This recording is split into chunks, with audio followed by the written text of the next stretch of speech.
The bounty notice hit the table like a thrown knife, and Oliver Lawson read it twice before he understood what it meant for him. He had been nursing a tin cup of weak barley ale in the Ridgeback trading post when the bounty hunter named Grell slapped the parchment down in front of the barkeep and announced to the room that there was a 50 gold reward for the capture of one Yash Doomhammer, orc female, last seen in the Keldran mountain range, wanted on charges of theft and the murder of a timber merchant named Postle Crane. 50 gold was a fortune to a man like Oliver, a season's worth of trapping work, maybe two, and the room stirred with mercenary interest. But Oliver Lawson was also the man who had spent the last 2 days following strange tracks through the snow above the Keldran tree line, and he knew whose boots had made those tracks. He did not say a word. He drank the rest of his ale, folded the scrap of description he tore from memory into the pocket of his coat, and walked out into the cold mountain air before anyone noticed the direction of his eyes. Oliver was 31 years old and had been working a trapping line in the Keldran frontier for 6 years. He was not a large man, lean and weathered, with dark hair that grew too long between visits to any town and hands that were always cracked from cold water and wire, and the particular kind of loneliness that came from working alone for months at a stretch. He had a modest reputation among the handful of traders and settlement folk who knew his name: reliable, fair, quiet. He did not owe anyone anything, and no one owed him. That was a kind of freedom he had built for himself after years of proving that ordinary men without family connections or inherited coin had to work twice as hard for half the reward. The tracks he had been following for 2 days were not threatening. They moved with purpose but not panic-long strides, steady weight distribution, someone who knew the mountain. They camped in defensible positions, used cold camps to avoid detection, and once had looped back to check for followers in a maneuver so clean that Oliver had almost missed it. Whoever was moving through his territory was good. And when he had finally found the cold camp at dawn that morning and studied the imprint in the snow beside the dead fire pit, he knew 2 things. She was larger than a human woman, and she had been watching his trapping line carefully without disturbing a single snare. That second part was what stayed with him. Any desperate fugitive raiding for food would have sprung his traps. She had not touched them. He found her 2 hours later, not because he was a brilliant tracker, but because she had decided to let him find her. She was sitting on a boulder at the edge of a frozen creek, sharpening a belt knife against a flat stone with the unhurried patience of someone who had nowhere pressing to be. She was tall, a full head taller than Oliver, with the deep green skin of a mountain orc, broad-shouldered and powerfully built in the way that made human soldiers nervous and human women either afraid or quietly fascinated. Her hair was black and thick, pulled back in a warrior's knot with a strip of dark leather, and her eyes, when she looked up at him, were the color of amber, sharp and absolutely calm. She wore fitted traveling leathers, a close-cut sleeveless bodice of dark-oiled leather over a long-sleeved shirt of charcoal wool, the bodice laced tight at the front with dark cord and tailored to follow the lines of her body rather than disguise them. Her trousers were the same dark-oiled leather, tucked into heavy boots that had seen serious use. A short cloak of gray-brown fur lay folded beside her on the boulder. Everything about her clothing was practical, but it had been made to fit her specifically, and it fit her very well. She looked at him for a moment and then went back to sharpening her knife. "You are the trapper," she said. Her voice was low and even with the slight rolling consonants of orc speech. "Oliver Lawson," he said, keeping his hands loose at his sides and his crossbow pointed at the ground. "You have been on my line for 2 days. I have not touched your snares. I know. I am curious why." She turned the knife over and tested the edge against her thumb. "Taking a man's livelihood when you can avoid it is poor manners," she said. "I am not a poor-mannered person." He looked at her steadily. "There is a 50 gold bounty on you at the Ridgeback post as of this morning. Murder of a merchant named Postle Crane." The knife did not stop moving. Her expression did not change, but something in her posture settled into a particular kind of stillness that Oliver recognized from watching prey animals decide whether to run. "Crane is not dead," she said flatly. "The bounty notice says otherwise. Crane is alive and screaming at his own men in a logging camp 2 days south of here. I know because I left him that way after he attempted to have me and 3 others enslaved to work his illegal timber operation. I took his ledger books as evidence." He was very unhappy about the ledger books. She finally looked up at him again, and the amber eyes were direct and absolutely serious. "He is not dead. He is lying. And 50 gold is enough money that someone in this range will decide to believe the lie." Oliver stood very still in the cold air and thought about what she had just told him. He thought about it carefully, the way he thought about a difficult crossing or a problem with a snare designed practically, without the noise of what he wanted to be true. "You have the ledger books," he said. "I have the ledger books. Where?" She reached into the pack beside the boulder without any particular urgency and produced a battered leather satchel.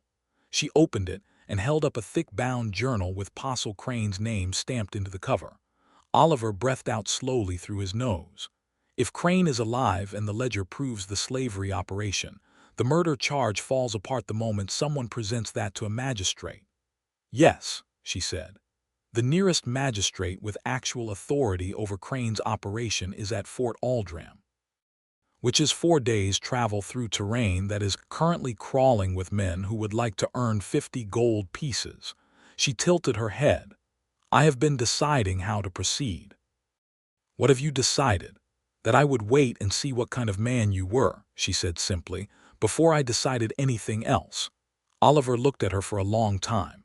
She looked back at him with the calm patience of someone who had made more difficult judgments in more dangerous places and was entirely comfortable waiting for him to catch up. "My name is Yash Doomhammer," she said, "and I would appreciate your help, Oliver Lawson, though I will not beg for it." He almost smiled. "I did not think you would." Her name fit her like the leathers fit her. She wore it with the same uncomplicated ownership, and it occurred to Oliver, standing there in the cold above his frozen trapping line, that he had never met a person who seemed quite so thoroughly themselves. He had a base camp an hour's walk up the ridge. He offered to let her use it while they talked through the problem, and she accepted with a brief nod that managed to be both gracious and completely without submission. She carried her own pack. She kept her knife on her belt. She walked slightly behind him on the trail, and he understood without needing to be told that it was not deference. She was watching the tree line. The base camp was a half dugout backed into the north face of a granite outcrop, barely large enough for 2 people with gear, but it was dry and invisible from below, and the entrance could be covered with a stretched hide that trapped heat efficiently. Oliver built a small fire in the stone ring and put water on to heat, and they sat across from each other with the ledger book open between them. Yash Doomhammer walked him through the contents with the methodical competence of someone who had clearly spent serious time with the documents before this moment. Crane's operation ran illegal timber cutting in protected clan territory that belonged, by a treaty 3 years old, to the Keldran orc clans. He had been using kidnapped workers, 2 humans, an orc, and a half-blood dwarf.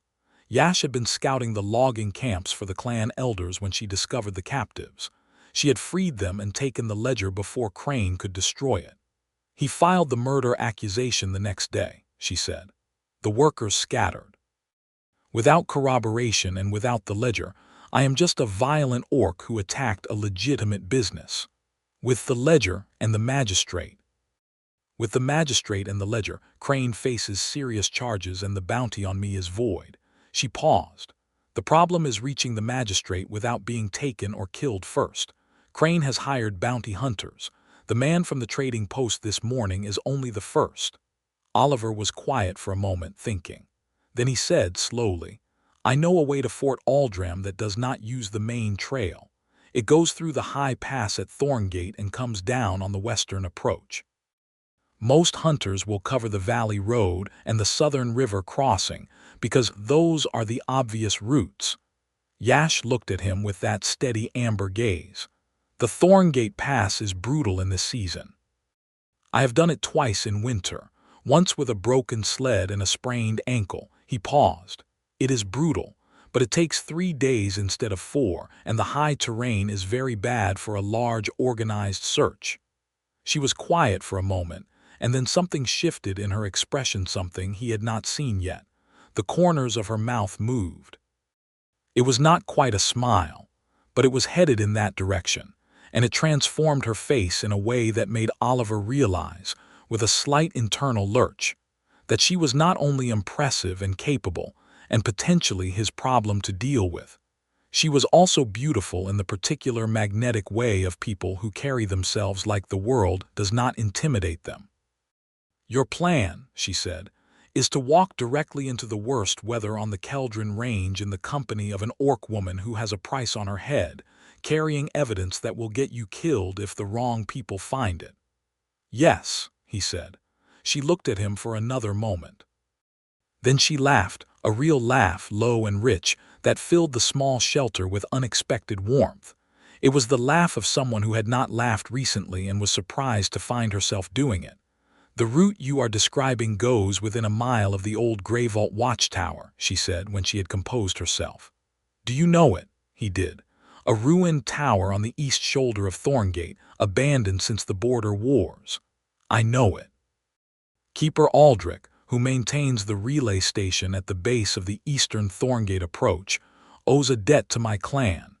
He has a fast horse, and he knows a tunnel path under the eastern ridge that cuts a full day off the approach to Fort Aldram."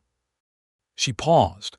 "If we go by Greyvault first, we do not walk the high pass at all in its worst section. We drop down the eastern shoulder, find Aldrich, use the tunnel path. We arrive at Fort Aldram in 2 days, not 3, and avoid the worst of the weather." He thought about it carefully. She was right, it was better. The detour added perhaps 3 hours, but the gain was significant. "You knew about Aldrich before I offered the route," he said. "I knew about the eastern shoulder route before you offered the route," she said, something warm in her voice now. "But I did not know Thorngate well enough to know if the western approach was viable, and I could not confirm without your knowledge of the pass. Your plan pointed me to the connection. I improved it slightly." "You improved it significantly," Oliver said. "Slightly," she said, and this time she did smile, and it was a real one, and it had teeth-orc teeth, slightly larger than human teeth, with just the hint of tusks at the corners, which on her face did not look threatening at all. It looked like someone who was accustomed to winning. Oliver found himself smiling back before he had decided to. They left at first light the next morning. The Keldran Range in winter was a world of gray stone and white silence, broken only by the sound of their boots on packed snow and the occasional crack of ice in the higher branches. Oliver set the pace on the trail, and Yash made no complaint about it, though he was aware from the first hour that she was working well within her capacity. She could have moved faster, but she matched him without any sign of impatience, which he found both practical and oddly considerate. They moved carefully, staying off the ridgeline where they would be visible, and using the tree cover whenever it was available. Oliver knew this terrain as well as he knew anything in his life, had spent 6 years learning its moods and dangers, and he moved through it with the quiet efficiency of someone who had simply been here long enough to belong. Yash watched the way he read the snow and the shadows and the behavior of the birds, and he caught her watching, and she did not pretend she had not been. "You are good at this," she said, somewhere in the second hour.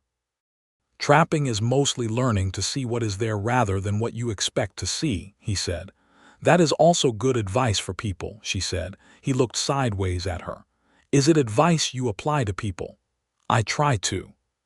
She was quiet for a moment, picking her way over a stretch of ice-crusted rock, though I have found that humans usually need longer to apply it in the other direction. There was nothing cruel in it, just a statement of experience, but it landed anyway, and he thought about it honestly. He had not, at any point in the last 24 hours, treated her as though he expected danger from her.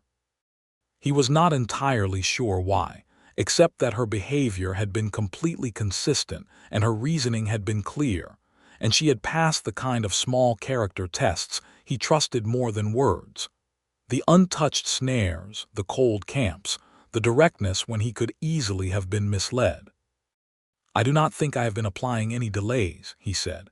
"No," she agreed. "You have not." There was something in her voice, brief and quiet, that suggested this was not the expected response. By midday they had cleared the lower tree line and were working up the rocky slope toward the eastern shoulder of Thorngate. The sky was iron gray, and there was weather building to the northwest. Oliver could smell it, that particular cold mineral scent that meant snow within hours. He pushed the pace a little. Yash matched it without comment. They were 2/3 up the shoulder when Oliver spotted the movement below them. He put his hand out, touching Yash's arm, and she stopped instantly and dropped to a crouch behind the nearest rock without needing to be told. He knelt beside her and looked down the slope. 3 men on horseback, moving along the lower tree line, too purposeful to be random travelers. One of them was Grell from the trading post. The other 2 were strangers, but the way they rode, weapons visible, scanning the slope, told the story clearly enough. "They know the valley approach," Yash said quietly. She was very close to him, her shoulder against his, her voice barely above a breath. "They are cutting off the most obvious route and checking the shoulders." "They found my base camp," Oliver said. He had expected it, he had swept it as well as he could before leaving, but a trained hunter could read the signs. "They will know someone helped you." "That puts you in the same difficulty as me," she said, and there was something in her voice, concern, he thought, that she had made his situation worse, that he filed away without quite examining yet. "The difficulty was manageable," he said. "I made a choice. Let us keep moving." She held his gaze for a moment in the sideways mountain light, and then nodded once and turned upslope. They moved faster after that, using the larger boulders for cover, and reached the eastern shoulder by mid-afternoon. From there the Grey Vault watchtower was visible, a broken stone column on the ridge edge, 3 walls standing and one collapsed into a rubble slope, but tall enough to offer a view across the whole eastern approach. Oliver had been inside twice before. It was dry, which mattered, and the collapsed wall created a natural windbreak that made it almost warm if you had a fire. He told Yash this, and she listened, and they climbed toward it as the first snow began to come down. Inside, she pulled off her pack and began moving through it with a systematic efficiency, while Oliver checked the sight lines from the remaining walls. She had dried meat, hard cheese, a small wrapped packet of something that smelled like strong herb tea. She had a folded oilskin that doubled as a ground cloth or a second windbreak. She had a small but very sharp hatchet for wood and 3 distinct kinds of cord in different weights. She had the ledger wrapped in 2 separate layers of oilskin inside the pack. "You prepared this before you allowed me to find you," he said. "I prepared it when I first entered the range," she said. "I expected to need it regardless of whether I found help." She paused.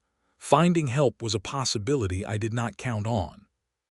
He sat down across from her, and she passed him a piece of dried meat without being asked, which struck him as a particular kind of naturalness, the easy generosity of someone who thought of another person's needs without making a performance of it. "Tell me about Crane's operation," he said. "From the beginning."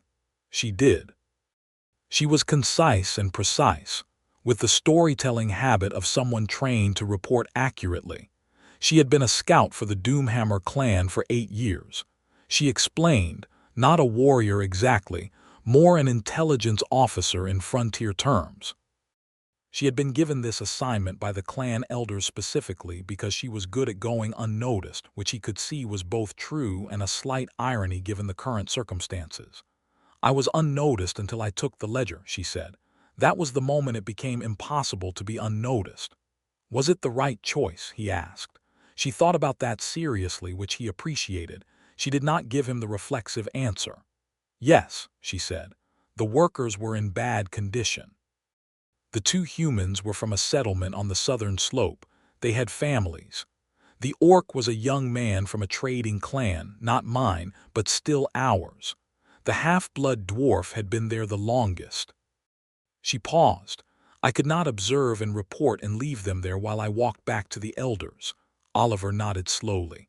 So you freed them, took the evidence, and ran. I did not run, she said with mild precision. I withdrew in a planned and orderly manner. He almost smiled. Forgive me. You are forgiven.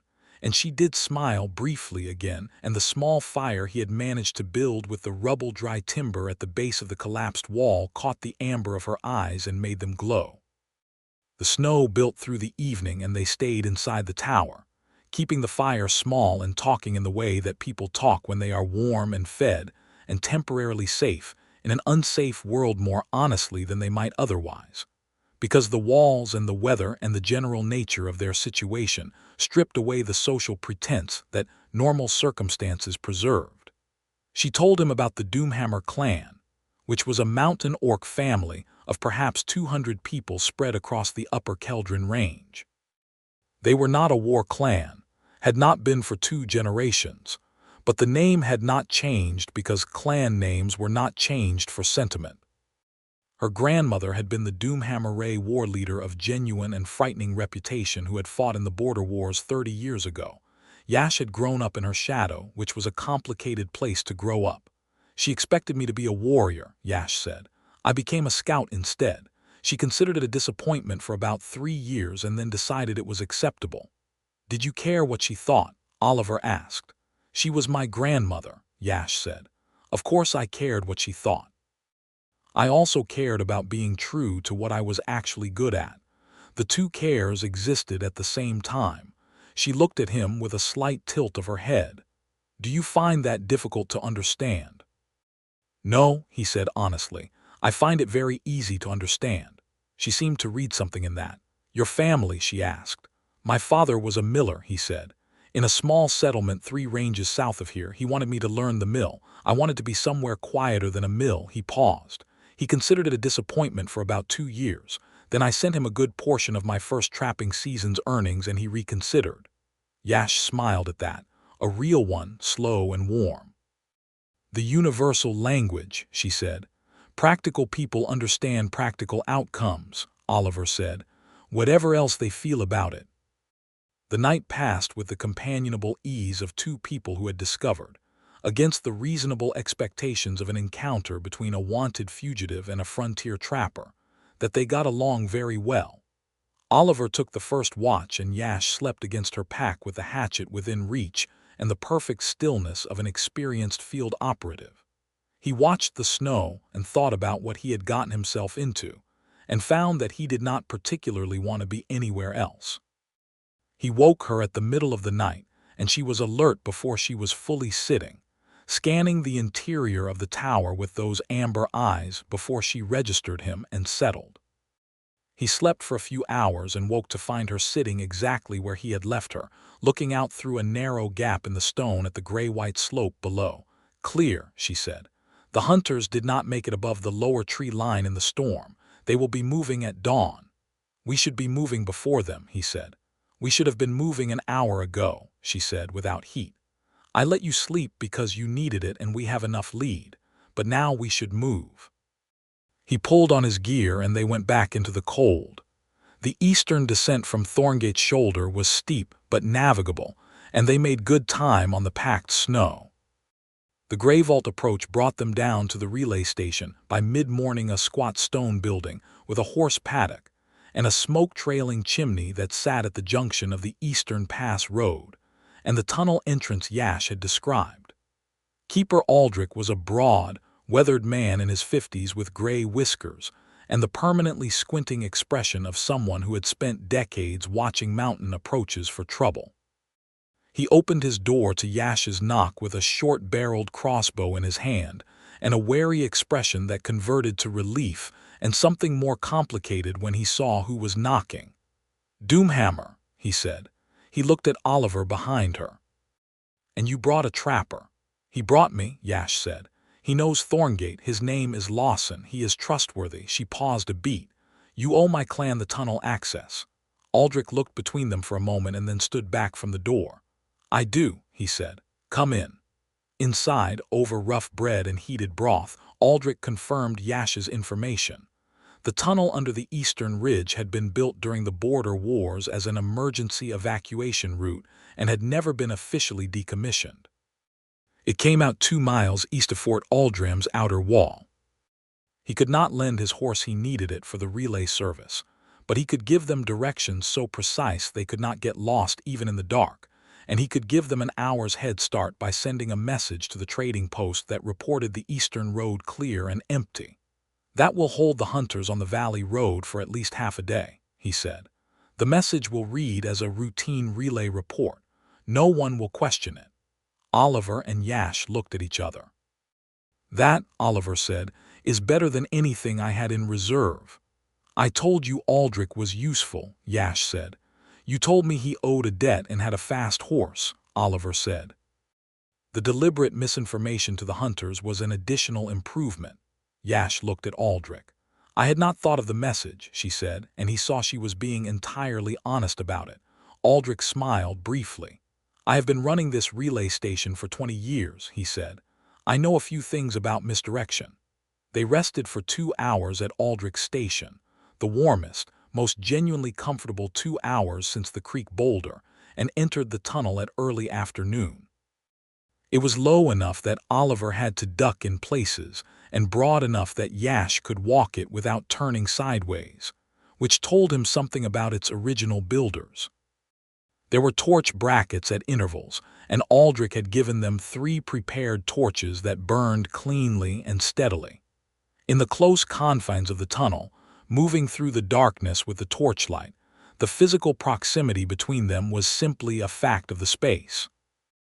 They were close enough that Oliver could feel the warmth coming off Herorks ran warmer than humans. He had heard, and it was apparently true, and he was aware of her in a way that was different from the awareness of watching a capable ally in open terrain. This was something more personal, more immediate. She was aware of him too. He could tell by the particular quality of her attention, not the watchful scan of the approach above Thorngate, but something quieter and more direct. You did not have to do this, she said, halfway through the tunnel. I know, he said. You risked your trapping license, your camp, your reputation with the trading posts, and your personal safety, she said. For a stranger. For someone who did not touch my snares, he said, and she made a small sound that was almost a laugh but softer. That is a very specific criterion for trustworthiness, she said. It tells me how a person treats the work of others when there is no consequence for treating it badly, he said. I find it reliable. She was quiet for a few steps. You are a more careful observer than you look like, she said. What do I look like? He asked, genuinely curious. She considered it. A man who works alone and has been doing it long enough that other people seem like a complicated interruption, she said. Not unfriendly, just unused to needing anyone. It was accurate enough to be slightly uncomfortable. That is a fair description, he said. It is also a description of me, she said. They looked at each other in the torchlight, her amber eyes warm and direct, his dark and, he suspected, giving away more than he intended. And for a moment the tunnel and the situation and the gap between what they were and what might be possible all contracted to a single breath's worth of possibility. Then she turned back to the path, and they kept walking. The tunnel emerged into a shallow ravine 2 miles east of Fort Aldrim, exactly as Aldrich had promised.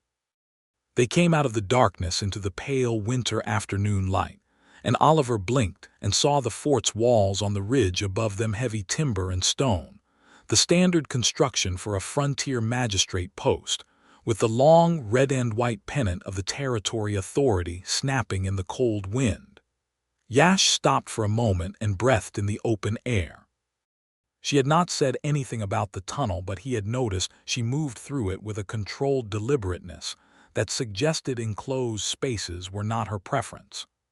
Out in the open, her posture changed, expanded, and she lifted her face to the cold air with an expression of quiet relief that she made no attempt to conceal. We made it, Oliver said. We are at the walls, she said. We have not made it until the magistrate has read the ledger and voided the bounty. You are right, he said, but we are at the walls. She looked at him sideways. That is close enough to optimism that I will allow it. They walked up to the main gate together, And here was where Oliver saw something he had not entirely anticipated. Not because he had been naive about the world, but because he had grown accustomed to Yash as simply herself, and seeing the gate guards react to her reminded him abruptly that the rest of the world had not had the same experience. The two guards at the gate watched them approach with that particular combination of wariness and aggressive readiness that humans in military posture tended to produce around orcs. One of them put his hand on his sword hilt, not drawing it, just establishing a claim to potential force. Oliver watched Yash register this without any visible change in her expression, and felt a specific and sharp annoyance that surprised him with its intensity. "We are here to see the magistrate," Oliver said, before anyone could speak.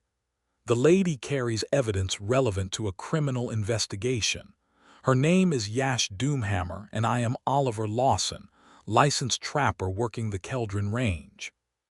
The evidence concerns Postle Crane's illegal timber operation and the fraudulent murder charge Crane filed against her." The guard with his hand on his sword looked from Oliver to Yash and back. "The orc is wanted on a fraudulent charge," Oliver said, and he kept his voice flat and even, the tone he used when he wanted people to hear fact rather than argument. "The ledger she carries proves it.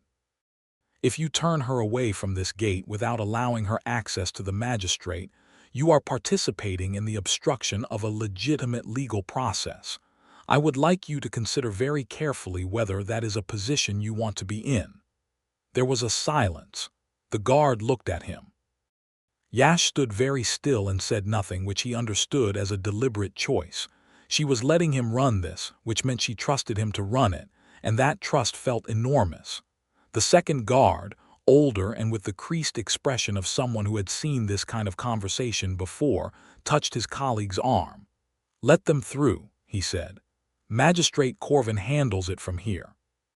They were taken through the gate, and across the fort's main yard, a wide open space of packed snow and boot-churned mud, with storehouses and stables, and the two-story main hall where the magistrate maintained her office, with an escort of 2 soldiers who maintained a careful professional distance.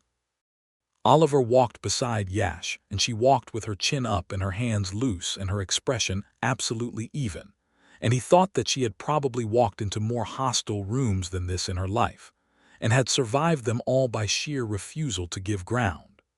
Magistrate Corvin was a small, sharp-eyed woman of about 50 with iron-gray hair and ink-stained fingers that suggested she took her own records rather than delegating. She looked at them both as they were shown in, looked at the ledger Yash placed on her desk and said, "Explain, concisely. I have 3 other cases waiting." Yash explained.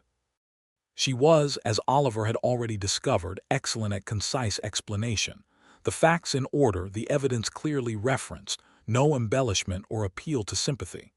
Oliver added the details about the bounty notice at the trading post and the hunters currently operating in the Keldran range under Crane's commission. Corvin read through the relevant pages of the ledger in silence, making occasional notes. Then she read them again. Then she looked up. "This is damning," she said to Yash. "And if Crane is alive, the murder charge is not just fraudulent, it's a criminal filing." "Crane is alive," Yash said. "I can direct you to the logging camp. The workers I freed can provide testimony if they are located." "I will locate them," Corvin said, with the dry certainty of someone accustomed to locating things. "The bounty on you is voided as of this conversation. I will have the paperwork prepared within the hour and sent to every trading post and relay station in the range. The hunters currently operating under Crane's commission are hereby without legal warrant." She paused. "You understand this does not guarantee your safety until the notices reach them." "I understand," Yash said. "You may stay within the fort until I can confirm the notices have been delivered," Corvin said. She looked at Oliver. "You as well, Lawson. You will need to give a formal statement." Oliver gave his statement to Corvin's clerk over the course of an afternoon, in a small room smelling of candle tallow and cold stone. He was thorough and accurate, including his own role fully, When the clerk asked why he had chosen to assist Yash rather than collect the bounty, he thought about it for a moment and then said, "Because she was telling the truth and someone had to act on it." The clerk wrote this down without comment. They were given lodging in the fort's visitor quarters, 2 small rooms across a narrow corridor from each other, and Oliver discovered that he found the prospect of a wall between himself and Yash oddly unwelcome. He had grown accustomed, in the tower and the tunnel and the long miles across the mountain, to the specific and increasingly necessary fact of her presence. He knocked on her door that evening without being entirely sure why. She opened it immediately, which suggested she had heard him in the corridor and had been waiting to see what he would do. She was still in her traveling leathers, the fur cloak draped over the chair inside the room, and she looked at him with those amber eyes in the candlelight and waited. "I wanted to make sure you were comfortable," he said, which was not untrue but was also not the full truth. "I am not uncomfortable," she said. She studied him for a moment. "Come in, Oliver Lawson. Stop standing in the doorway." He came in. She had arranged the small room with her characteristic efficiency pack open and sorted, her hatchet and belt knife on the table rather than within arm's reach of the bed, which he read as a statement of how safe she felt here. She poured him a cup of water from the pitcher on the table and handed it to him with the same unceremonious naturalness with which she had handed him dried meat in the tower, and he felt that particular warmth again, the warmth of being thought of without ceremony. "What happens next?" he asked. "After Corvin's notices go out, after this is finished?" She thought about that. "I return to the clan. Report to the elders. The evidence will be used to push for enforcement of the treaty boundary against Crane's operation." She paused. "What happens to you?" "I go back to the trapping line," he said. "It will be a week before I can recover lost time and reset the upper snares." She looked at him steadily.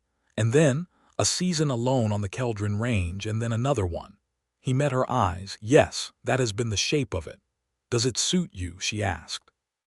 And the question was careful, not pitying, not challenging, just genuinely asking whether the life he described was the life he wanted or the life he had settled for.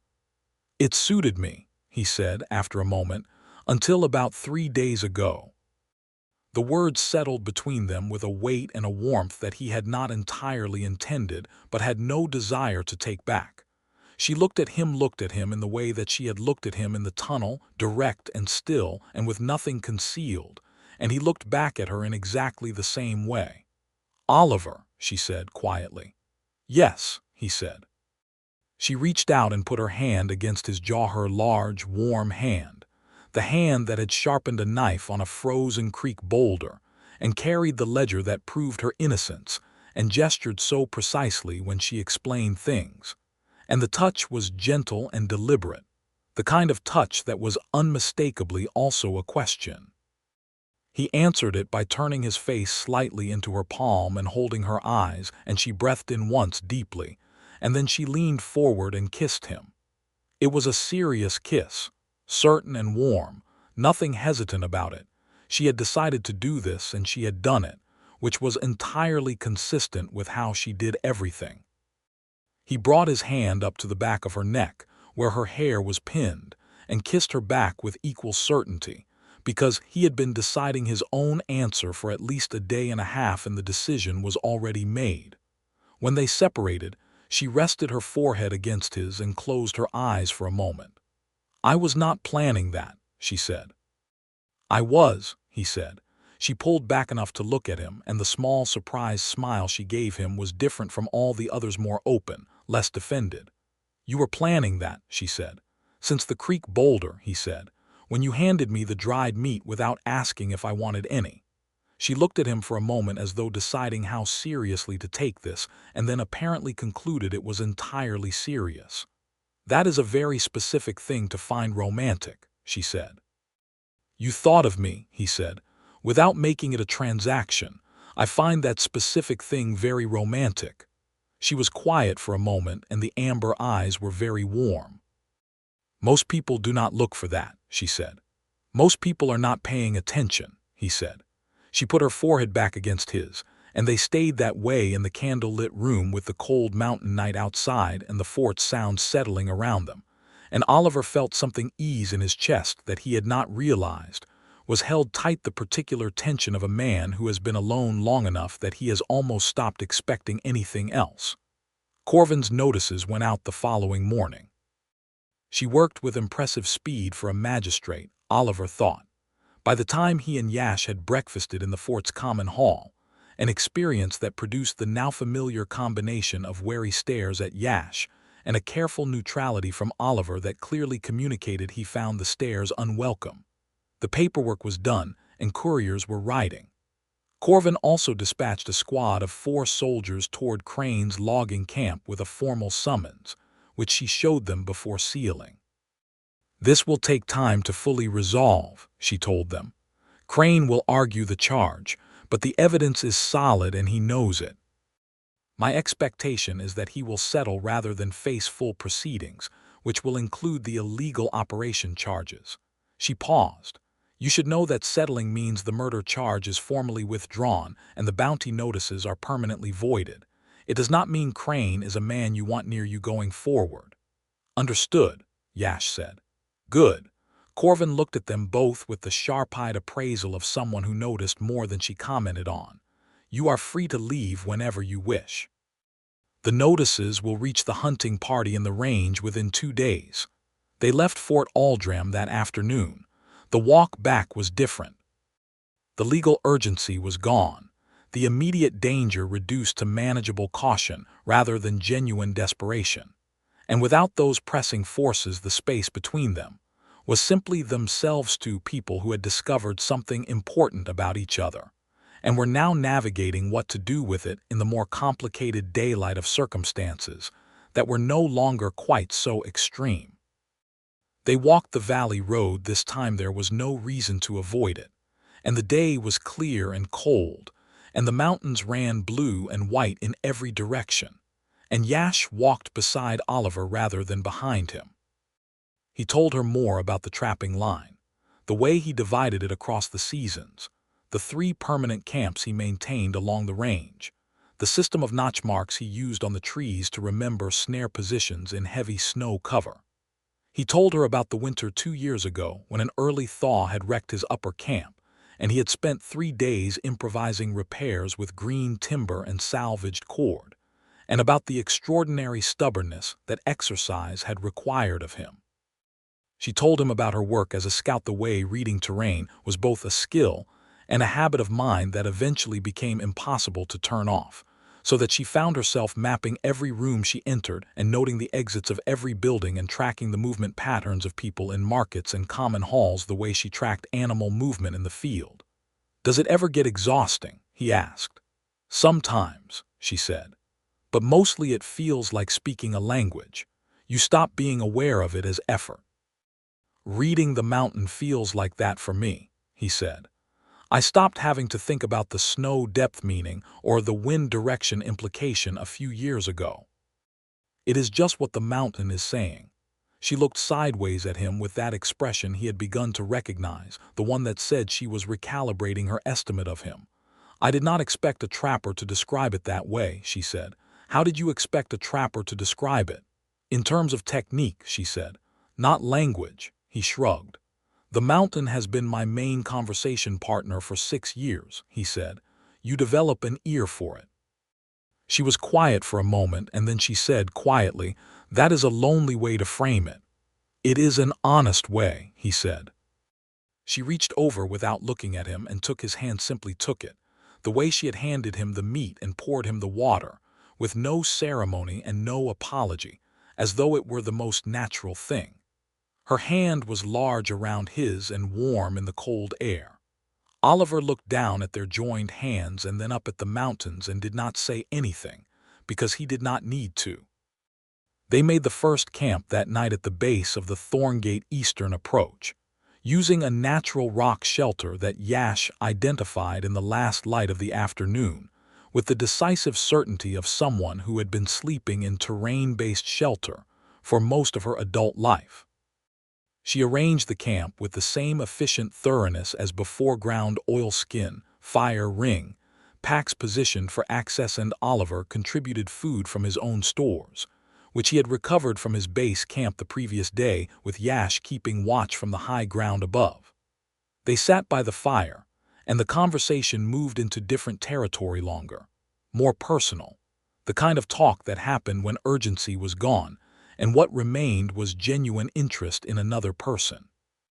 She told him about a river crossing 2 summers ago, south of the Keldran range, where she had been alone, and the water had been running high with snowmelt, and she had managed the crossing and then sat on the far bank shaking for 20 minutes from the cold and the effort, and what she described, with dry precision, as the delayed recognition of having come very close to dying. "I sat there shaking and realized I had no one to tell about it," she said. "That was the part that bothered me more than the crossing." Oliver looked at the fire. "Yes," he said, "that part. You understand that," she said. "It was not a question. Every time something remarkable happens in the field," he said, "there is a moment when you want to tell someone and there is no one." He paused. "You learn to file it away. Carry it until you reach a trading post and tell the barkeep, who is politely interested and then moves to the next customer." "The barkeep," she said, with a small note of recognition. "Or the relay station keeper," he said. "Or the settlement trader who will listen to a full account of a difficult crossing in exchange for you listening to his accounting problems." She laughed, a short, bright sound. "The exchange of solitudes," she said. "Exactly," he said. He looked at her in the firelight. She was looking at him with an expression that he could not entirely read, complex, warm, and with something underneath it that looked like a decision being made. "You are not what I expected when I decided to let you find me," she said. "What did you expect?" "Someone I would need to manage," she said. "A man I could use for his knowledge of the past and then separate from cleanly." She paused. "Not someone I would need to be honest with." "Is it difficult?" he asked. "Being honest with me?" "No," she said. "That is the unexpected part." She moved around the fire and sat beside him close enough that their arms touched, and he turned to look at her and found her already looking at him. "Yash," he said. "Oliver," she said in the same tone, and it was its own small conversation. He kissed her this time, and she came into it immediately, her hand going to the front of his coat, holding the fabric, and the kiss deepening into something slower and more thorough than the night before, with the fire warm on one side and the cold mountain air pressing in on the other, and the absolute quiet of the high terrain all around them. When they separated, she rested against his shoulder, and he put his arm around her, and they watched the fire and the darkness beyond it, and neither of them needed to say anything for a while. He felt the weight of her against his side, and the warmth. She ran and thought about the mountain conversing in light and wind, and thought that the world had a habit of providing things when you stopped expecting them, and that the things it provided were sometimes much better than anything you would have known to ask for. "What do the clan elders think of orcs who travel with humans?" he asked, at length. "They think various things," she said. "My grandmother's generation fought humans for 20 years and does not forgive easily."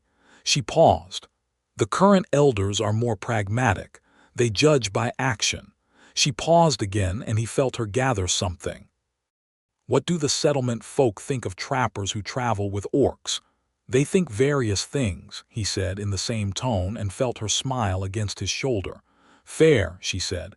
"My opinion of their opinions is limited," he said.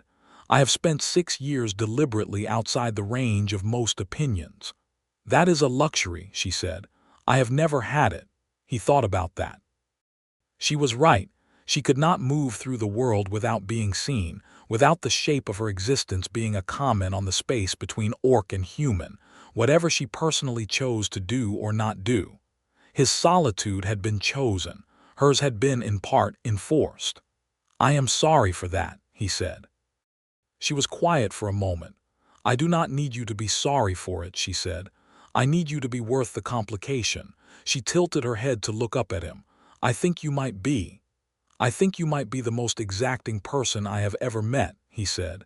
"Yes," she agreed without any apology. "I am."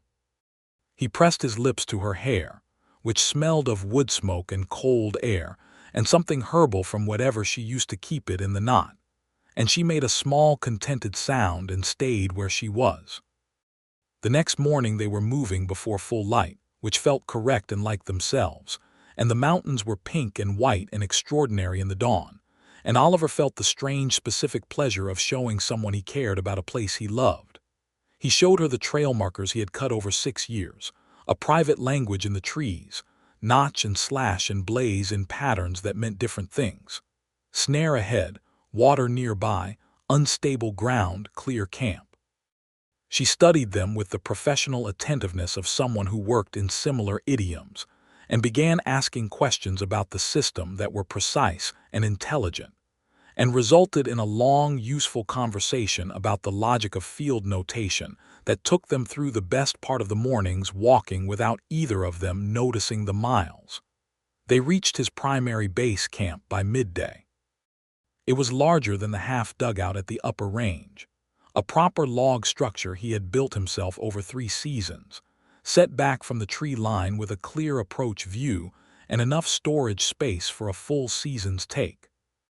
There was a cold cache dug under the floor for meat and a small forge shelf for tool repair, and a sleeping loft accessible by a sturdy ladder that he was privately a little proud of, since he had built it when his building skills were considerably less developed than they had since become.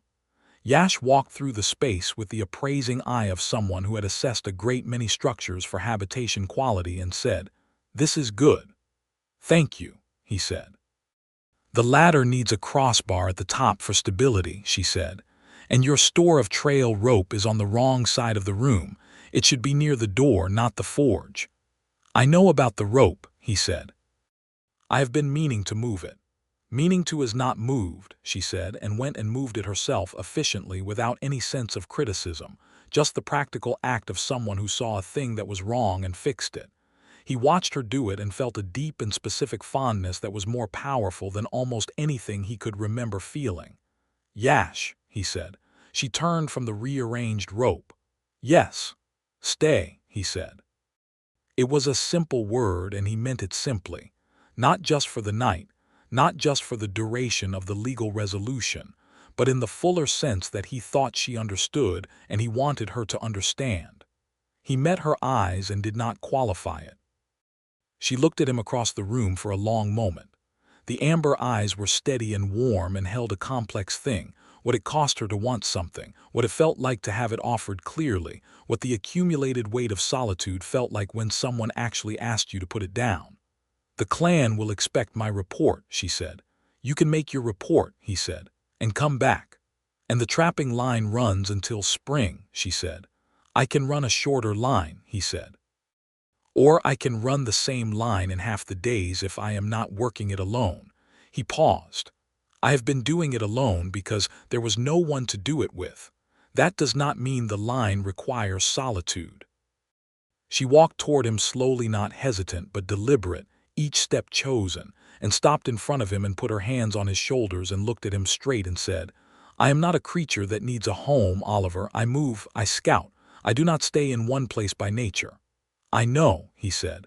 "I am not asking you to stop moving. I am asking you to move toward this when you move back." She searched his face for a long time. He let her search. He had nothing to hide, and he understood she was doing the kind of careful assessment she did with everything important, and he trusted the assessment. "You are asking me to choose you," she said. "Not as a rescue, not as a debt, as a choice." "Yes," he said. "Even knowing I will leave and come back," she said.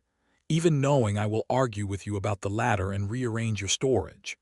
"I already know about the ladder," he said. "I built it when I was worse at building. It can be improved." The slow smile moved across her face, not the surprised smile or the professional one, but the one he had first seen by firelight when she was deciding whether to trust him, the deep, warm one that was entirely herself. She put her forehead against his and held there for a moment. "Yes," she said, "I will choose you."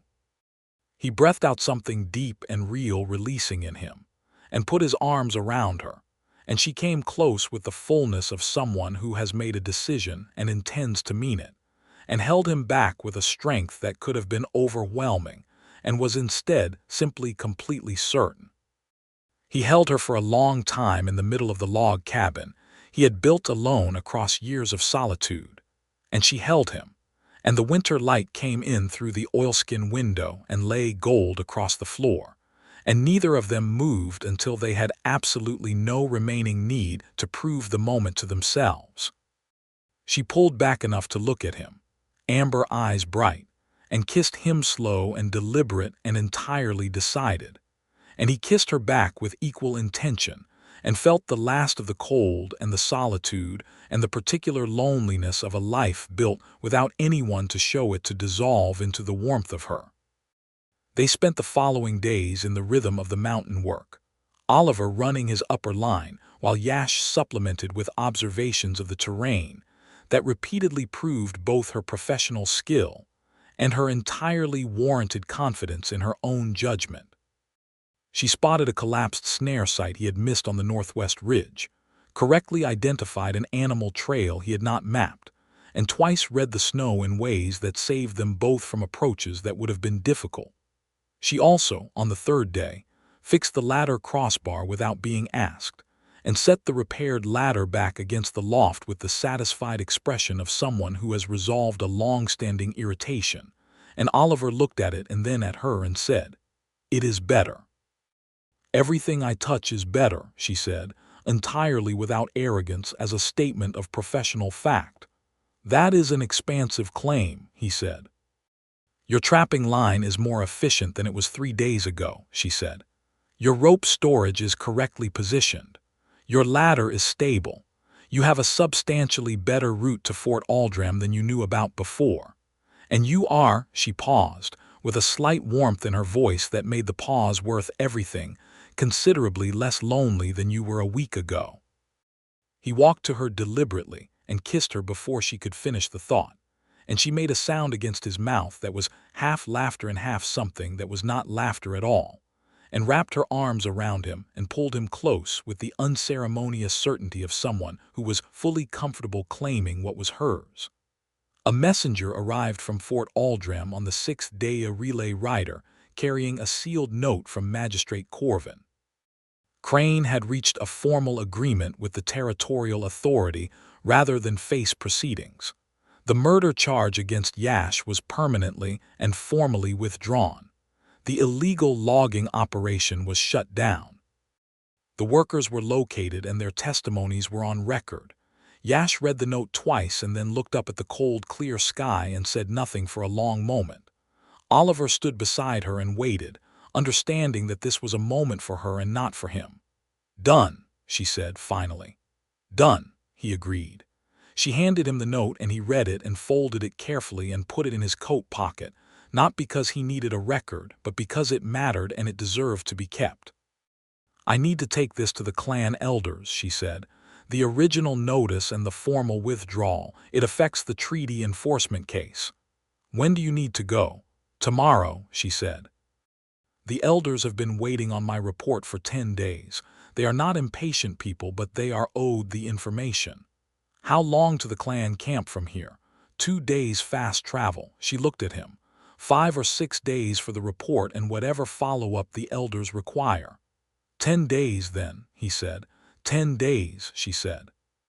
He looked at her and she looked back at him, and there was none of the uncertainty or the strategic reserve of the first days, just the clear open fact of 2 people who had already decided and were now dealing with the logistics. "I will finish the upper line work and begin on the winter cash storage," he said. "There is enough to occupy 10 days. "You will be alone," she said. "I have been alone for 6 years," he said. 10 days will not undo anything." She held his gaze for a moment and then reached up and pulled something from her kit, a small carved disc of pale bone on a short leather cord, incised with the angular marks he had seen on her clan leather. She held it out to him. "Doomhammer clan marker," she said. "If you are ever in a situation where Orc clan politics are relevant, wearing that will establish connection to my clan.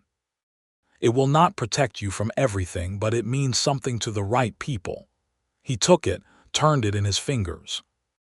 The carving was precise and the bone was old, worn smooth from previous wearing. He looked up at her. It also, she said, with a directness that she delivered without any decoration, means that I have claimed you. In the way my people mark what matters to them, she held his eyes. I am telling you that so you know what you are accepting. Oliver looked at the disc and then at her. I know what I am accepting, he said. He put it around his neck. Her expression at that, the quality of warmth and relief and fierce private satisfaction that crossed it, was something he would carry for the rest of his life. She came forward and kissed him hard and then held him, and he could feel the things she was not saying in the way she held him, which was the same way the mountain communicated, in what was simply, unmistakably present. She left the next morning in the gray pre-dawn, pack on her back, belt knife on her hip, fur cloak around her shoulders against the cold. She turned at the tree line and looked back at him standing in the camp entrance. 10 days, she said. I will be here, he said. She turned and walked into the trees, and she was gone. He stood in the cold for a while after the trees swallowed her, one hand against the clan marker against his chest, and the mountain made its quiet winter sounds around him, wind in the upper branches, the knock of settling ice, the distant call of something high on the ridge, and the solitude was the same shape it had always been, but it no longer felt the same way. It felt temporary now, purposeful, the solitude of someone who was between visits rather than simply between seasons.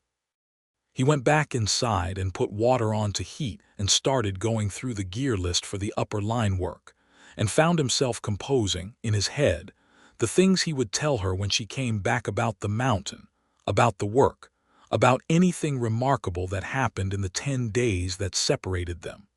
He found himself already looking forward to telling her, already hearing how she would respond, the precision of it, the slight warmth underneath the precision, the way her suggestions would be improvements, and she would say so with that absolute professional honesty that he had initially registered as arrogance and had come to understand was something rarer and more valuable.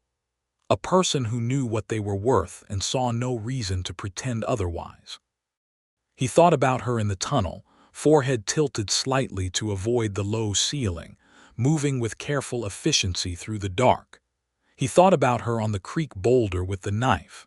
He thought about her taking his hand on the valley road, the unceremonious, complete naturalness of it. He thought about her face when he put the clan marker around his neck. He thought, this is not a man who is lonely anymore. He worked the upper line in the days that followed with something approaching joy, not the manic energy of a man trying to distract himself, but the settled gladness of someone who has something to work toward. The mountain cooperated reasonably. The weather held clear and cold. The upper snares were intact. The mid-ridge camp needed only minor restaking after a wind event. He reset the northwest snare site she had identified, and it caught within 2 days, which confirmed her read of the trail and produced in him a pride that was entirely on her behalf. He moved the forge tools. He reinforced the cache cover. He cut the notch marks for 3 new trail sections and spent an evening at the log cabin writing up his season's records in the battered ledger he kept for his own accounting, the one that looked nothing like Crane's ledger except in format, and that held only the very boring and very honest details of trap counts and pelt grades and supply costs. On the 7th day, he had a visitor. He was checking the lower line when he heard horses on the main track below and stayed in the trees to watch. 2 riders, one he recognized after a moment as Grell, the bounty hunter from the trading post. The other was a younger man he did not know, heavyset and carrying a short sword openly. They were moving slowly, which meant they were searching rather than traveling, and they were looking at the tree line with the focused attention of people who had a specific reason to be looking. Oliver remained still and watched them pass below him. They did not look up. After 5 minutes they were around the bend in the track and gone. He waited another 10 minutes, then moved. They would have Corvin's notice by now. He knew the notices had gone out to all major posting points, and the Ridgeback trading post was on that circuit. If they had received it and were still hunting, they were either men who did not read notices or men who were receiving Crane's private coin regardless of the official legal situation. Either possibility was concerning. He spent the afternoon moving his more portable gear from the main camp to the backup shelter 2 miles up the ridge, the deep one, backed fully into the rock face, that he had built 2 winters ago when a bad season had given him too much time and energy and no good outlet. He did not clear out the main camp entirely. That would look like flight, but he reduced it to essentials and moved the things he could not afford to lose. On the 8th day, Grell came to the camp. Oliver was inside when he heard the footsteps and had enough warning to be on his feet and positioned near the door rather than caught sitting when it opened. Grell was alone, had left the other hunter somewhere, which meant either they were covering different approaches or Grell was confident enough in a single-man visit. Grell was a broad man with a weathered face and the careful, measuring expression of someone who had spent years in the morally flexible occupation of collecting other people's problems for a fee. He looked at Oliver and looked at the camp and looked at the clan marker around Oliver's neck with a very particular expression. "Lawson," he said. "Grell," Oliver said. "The orc is cleared," Grell said. It was not a question, he was establishing facts. "Magistrate Corvin's formal notice," Oliver said. "Bounty is voided, murder charge is withdrawn." "Crane's private arrangement," Grell said carefully. "Crane's private arrangement is not a legal document," Oliver said, with the same flat, factual tone he had used at the fort gate. "If you are working on Crane's private coin without a legal warrant, you are operating outside the law. That has consequences." Grell looked at the clan marker again. He had the look of a man doing a calculation. "The Doomhammer clan," he said. "Yes," Oliver said. Grell made a sound that was not quite a word. Then he said, "I took the Fort Aldrem notice this morning at Ridgeback. I came to confirm the situation before I made a decision about Crane's private offer." Oliver held his gaze. "The situation is as the notice describes," he said. "The Doomhammer clan is aware of Crane's continued private pursuit and is tracking it as a treaty violation matter." This was not entirely confirmed, but he believed it to be true, and he delivered it as though it were certain, which was a form of communication he was not usually comfortable with, and was comfortable with now for the simple reason that it was in service of something that mattered. Grell looked at him for another long moment. Then he said, "Crane's coin spends anywhere, but it does not spend if I am dead or in a fort cell." He paused. "The situation is confirmed. I am withdrawing from this territory." He left. Oliver breathed out slowly and sat down on the edge of the sleeping loft ladder and put his hands on his knees for a minute. Then he thought about what Yash would say about that exchange. He could hear it already, the precise assessment of what had worked and what had been a risk and what could have been improved. She would probably note that he should have had a confirmed communication from the clan rather than a strongly implied one, and she would be right. He found himself smiling at the camp wall. She came back on the 9th day, not the 10th, arriving at the tree line at mid-afternoon and walking into the camp with her pack and her belt knife and her fur cloak and the bright attentive energy of someone who had been moving fast and arrived exactly when she intended to. She looked at him standing in the camp door and said, "Grell." He stared at her. "How do you know about Grell?" "Aldrich sent word to the clan relay 2 days ago. The clan sent me the information." She set her pack down with the ease of someone setting down a familiar weight. "Did he come here?" "Yesterday," he said. "He left." She assessed him briefly. "How?" he explained. She listened with the full concentration she gave everything that mattered, and at the end she was quiet for a moment and then said, "The implied clan communication was a risk." "I know," he said. "But it worked," she said, "and the implication was probably accurate anyway since the elders are now formally tracking Crane's private pursuit as treaty interference." She paused and the corners of her mouth moved. "So it was both a risk and a reasonably informed guess." "An educated improvisation," he said. "Slightly reckless," she said. "Slightly," he agreed. She crossed the space between them and kissed him immediate and certain, the way she did everything, and he pulled her in and held her for a long moment. "How were the elders?" he asked into her hair. "Thorough," she said, "and ultimately satisfied with the outcome. The treaty case is strong now." She was quiet for a moment. "I told them about you." He went still. What did you tell them? The relevant details, she said. That you helped me reach the magistrate. That you are a licensed trapper working Keldran territory. That you are wearing the clan marker. She paused. That I have chosen you. He held her at arm's length to look at her. What did they say? The head elder said that a trapper with knowledge of the Keldran range is a practical asset to the clan's territorial interests, she said, with dry precision, and that any man Yash Doomhammer chooses to mark is either very brave or very foolish, and she would reserve judgment on which. Oliver absorbed this. And the others? Mixed. There was skepticism. There was the expected commentary on human-orc relationships. She met his eyes directly. There was also the acknowledgement that I have not asked the clan's permission for personal decisions in 26 years, and I was not starting now. She paused. They will come around, or they will not. I have chosen regardless. 26 years old, he said. Yes, she said. You are 31, I know. I asked Aldrich, he blinked. When? The second morning at the relay station, she said. I was curious and Aldrich seemed to have paid attention. She tilted her head. Is the difference a concern for you? No, he said honestly. Is it a concern for you? No, she said. You are an adult, and so am I. The mountain does not care about the difference, and neither do I, he laughed. A genuine, full laugh. And she watched him do it with that expression he loved, the one that was both assessing and warm.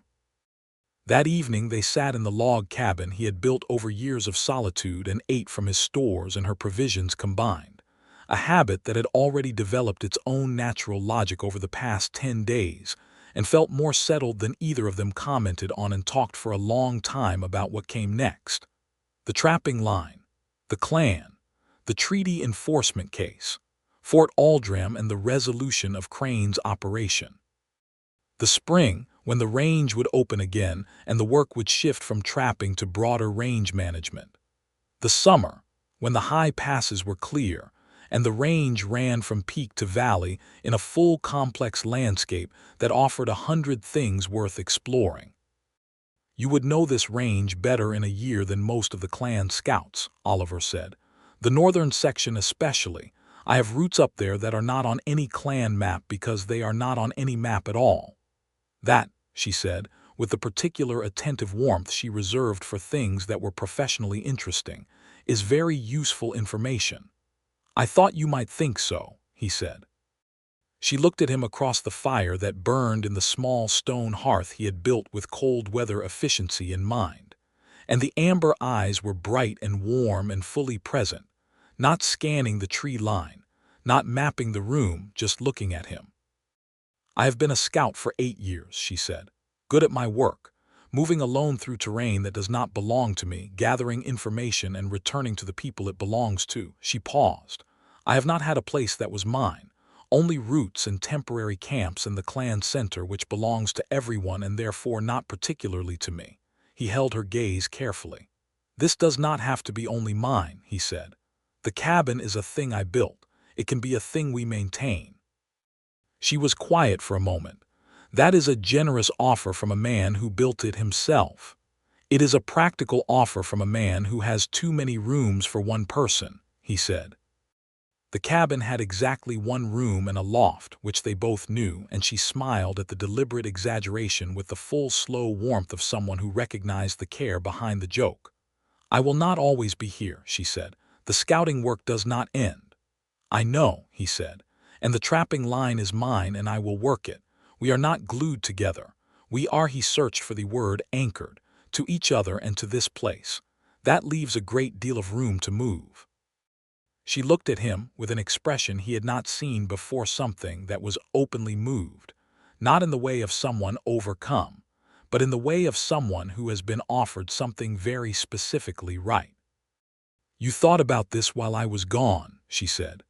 I thought about almost nothing else, he said. She got up and came around the fire to him and sat beside him, close and warm, and put her head against his shoulder the way she had on the Thorngate Trail that first long night, and he put his arm around her and they were quiet together for a while. Outside, the mountain moved in the darkness, wind and cold, and the vast indifferent wilderness of the Keldran range in its winter stand inside the fire burned, and the cabin was warm and the two people in it were, for perhaps the first time in years, completely at rest. "Tell me something remarkable that happened while I was gone," she said after a while. "Something you noted and had no one to tell." He thought about it.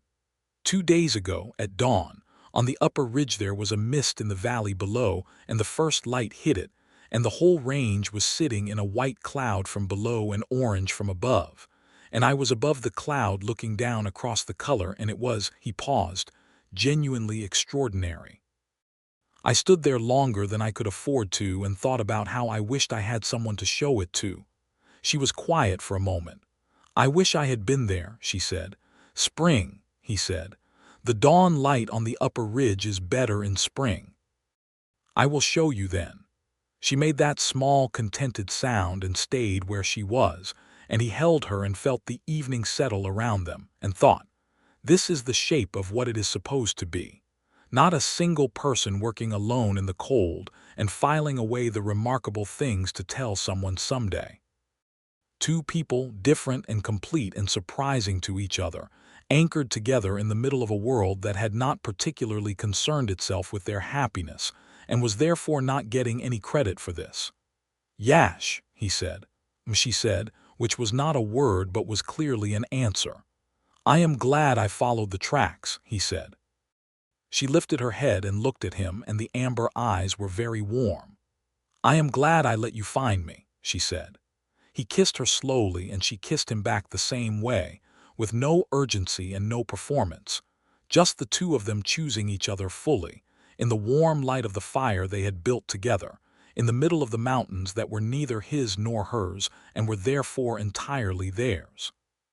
The night went on outside, and the fire burned down to low coals that gave off more heat than light, and in the cabin above the Keldran range, the silence between them was not the silence of loneliness, but the silence of two people who had found what they had been missing and no longer needed to fill the space with anything other than themselves.